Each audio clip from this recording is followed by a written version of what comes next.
Lads, God forbid people at home don't know what you do in the band, but Guy will tell us your role and what it is that you do in Coldplay. I'm the bass player, and I play bass. Do you really? Good Lord. And what about you, Will? I'm the drummer, so we comprise the rhythm section of Coldplay. We provide the backbone. Technology obviously is a huge part of your life in so many different ways. In terms of recording the record, what sort of gear did you use? Well, we used probably many hundreds of thousands of pounds worth. So we had it was a Neve mixing console, quite an old one, but we recorded onto Pro Tools as a hard disk medium, and we used various sources, Logic.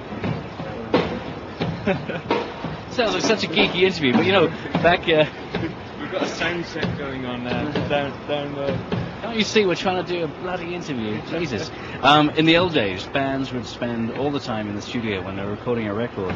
Now, thanks to technology, you can record much of the stuff on the road using your laptop. So, did you? Well, we didn't actually not much of the stuff that we we didn't record per se on our own laptops, but they've always been. We used them we all got Logic on the computers and that kind of thing. But I think the way that a lot of the stuff was recorded on the road was actually from on a dictaphone, which is probably goes against what this show is about. But it was it was just a little handheld tape machine, which often it's portable, just click on and off. So that's a piece of old tech, right? Exactly. Yeah. Exactly. And that's Old English, folks, for the folks at home. It's Old English. So tell us about the process in terms of getting the songs together and the writing and putting all the material together. Who did what?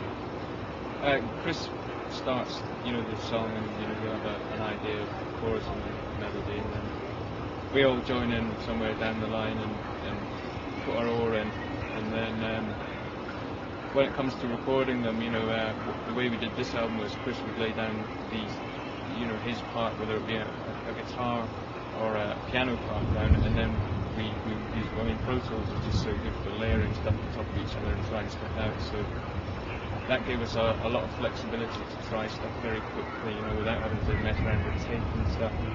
One criticism of Pro Tools is the fact that sometimes it doesn't sound quite as warm as the lush boards that you use. That's the way. That's the. There's always, it's always mixed through the Neve, and then it's transferred back to analog tape, so that it gets that warmth. So. See, that's the thing. People use Pro Tools, but as you say, it always ends up going back through the board. Yeah, it really is the way. It's so easy to record. You just keep recording, and then you can chop and change rather than, like I said, rather than having to change reels all the time. It's just a really, really easy way of making sure that we use our time effectively. Otherwise, it could have taken us another 12 months or something if we hadn't had that. You're a new wave of bands that has only ever experienced connecting with your fans through the internet. Rolling Stones, a lot of the older guys, that has become a new thing for them. How do you guys utilize? How does Coldplay utilize the internet, and how does it help you connect with your fans?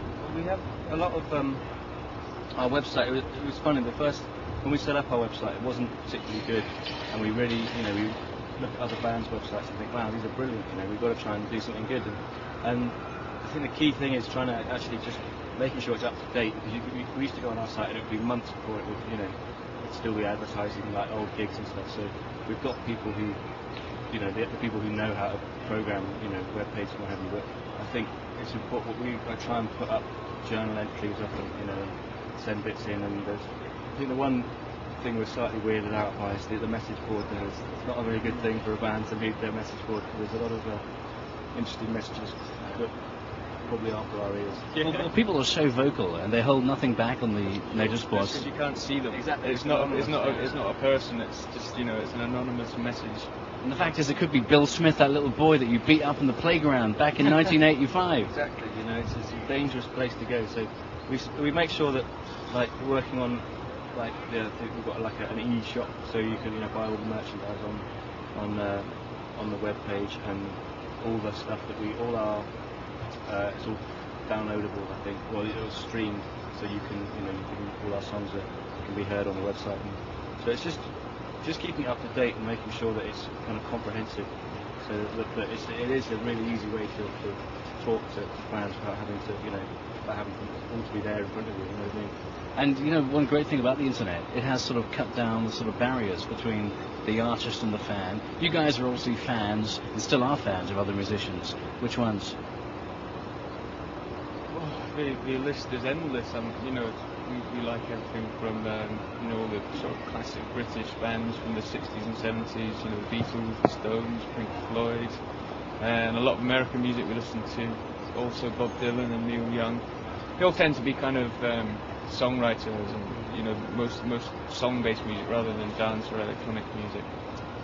Lads, I asked you to bring some gear with you because we know you spend a lot of time on the road. So before we see your little tech toys, how do you while away the time when you're on the road?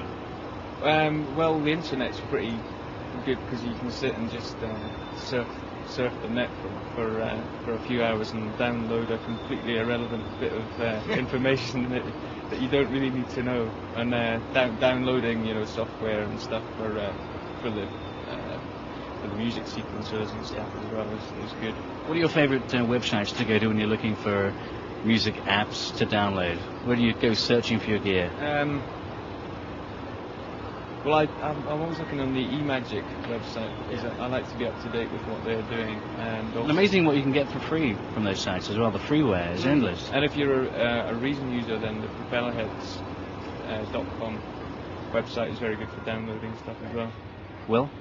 I don't use. I'm very kind of Neanderthal when it comes to kind of downloading stuff. I always just pinch it off everyone else when they've got theirs, when they've done it. But I think I always make sure that when I'm on the internet, I check out SouthamptonFC.com, my football team.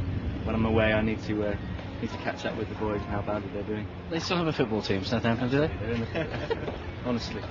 I've been away too long. I know. No, we're still in the Premier League. They're hanging on by the skin of our teeth as usual.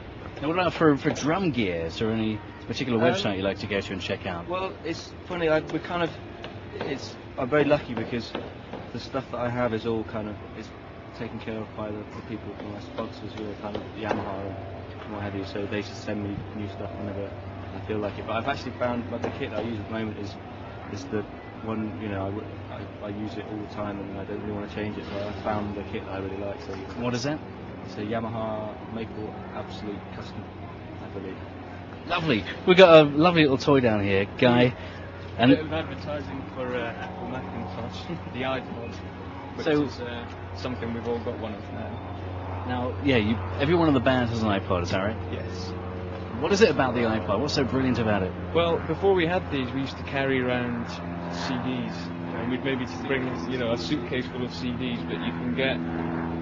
This is a 10 gigabyte one, and I think it's 1,000. It's 2,000. I've got 5. I must add that I was the first person to get an iPod on the. But it's only 5 gigs, Will. I know. It's child's play. You want a 20 gig iPod? But it's in fact, I was a bit of a sucker because I got it on the first week that it came out in America, and we were over here, and it's like $450 or something. And now one of our techs went down to was in New York and bought 2 5-gig iPods for about $300 for 2. So you should go back and ask for a refund, mate. The other great thing about the iPod is see. Mirror. Little mirror. Yeah, makeup mirror for the TV interview. You're not there, are you? No, not at all. So, come on, what's on your iPod then, Guy? What you got on there? Actually, I use my iPod for. Let's ask. Do you want to go off the sticks just for 2 secs? iPod, yeah. Or do you want to just turn it around? Is that cool? That little iPod thing. All right. Okay. And then you'll just hold the... Yeah, turn it around towards you. Okay, good. Okay.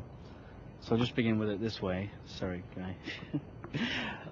All right, guys, so I've got to ask you, because the iPod, it's a hard drive. You can store applications and music. So what's on your iPod, mate? It's got some music on it, not that much because I haven't had the time to download stuff. But as you said, it is a hard drive as well. Yeah. And so I can do backups of files that I don't want to lose if something should happen to my computer. Right. And it also, the best thing about this iPod is the way it looks. Yeah. And pretty sexy, isn't it? Yeah, it's a very sexy little piece of kit. Apple Macintosh are always coming out with the most amazing inventions. And the good thing about this also, as you say you're working on a particular song and you don't want to lose it. Say your iMac gets stolen, for example. You can download it here. Backup on here, definitely. Very handy. So, Will, what about you, Squire? What's on your iPod? My iPod, I use it solely for music, and I've got everything from John Barry to Ike and Tina Turner, the Stooges, the Pogues, lots of Tom Waits, lots of Bob Dylan, and an entire How to Speak Spanish course as well. All right, let's see how the boy's doing here. I can't speak a word of Spanish. I'm only on CD1, you know. I need to polish up before I give the public a demonstration of my Spanish skills. Finally, bring in this little puppy down here. Tell us all about it, Guy. What we got here? This is my other pride and joy. We all have one of these in the band also, the Apple Macintosh PowerBook G4. I have to ask you, have you done some sort of dodgy deal with Apple, or did you just all go out and buy them? No, we did go out and buy it. In fact, I think Dave, our manager, which swears by Max, and he got, well, actually the guy bought one first, and then Dave sorted us out with the rest of us with G4s. And generally, what will you use you? Bleh, I've got your disease, mate. Bloody hell. Generally, what will you use your iBook for? We use it for surfing the internet, keeping in touch with people at home when we're on tour. Hotels, do they actually have fast enough connections these days? Yeah, every hotel has got a standard connection, and most of the hotels we've been staying in the last week have actually had Ethernet connections, so it's pretty good like that. Yeah. Okay, well, tech aside, you're back in America, and you're really doing just stellar things here. How does it feel to be coming back here this time around with the album doing so well here, and looking at what's ahead? What is ahead regards America and Coldplay? Well, I don't know. You know, it's always, no matter how well you do in America, it always seems like you've got a hell of a long way to go. Because whereas we did absolutely, it was amazing. Number 5 in the charts, but there was all, the people that are at number 1 sold maybe like 100 million records in 1 week kind of thing, and it's a huge place, and there's a lot of work that we still need to do. But we were in America in August as well, and we've had about a week at home, and we come straight back out, and it's nice to be finally playing songs that people know rather than maybe they download them on the internet. But now they've got the album, it's a bit easier to kind of construct the set that we want to play.